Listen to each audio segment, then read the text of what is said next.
Hello, in this episode of kubetuesday, I'd like to show you a little bit about ConfigMaps. But first, I'm going to go and create a namespace called job namespace because we're going to run a job that's running Python, but without a custom image first.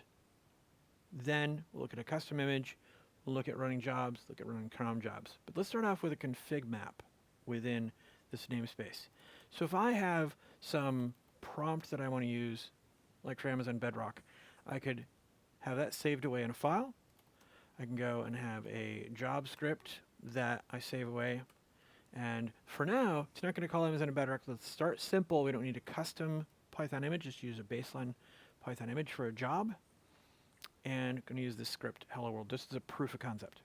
So how would we go and create a config map, which we could call job runner, maybe, and go and say we want to bring that from a file and bring in the prompt.txt, the JavaScript.txt, and create this in the job namespace. But one more thing.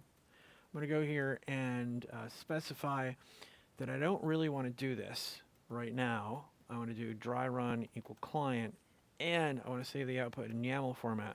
Let's save that away in a file called jobrunner configmap.yaml. Cool.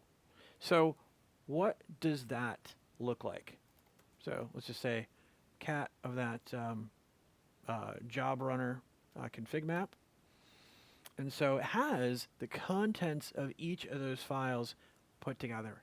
So that's really it. All we got to do now to get that into our cluster is go do an apply of that file, that jobrunner config map, put it over in the job namespace, and then that exists over there. So we could get config map over in the job namespace, and then we have that job runner right there with two data items in it. Again, both of those JavaScript and the prompt.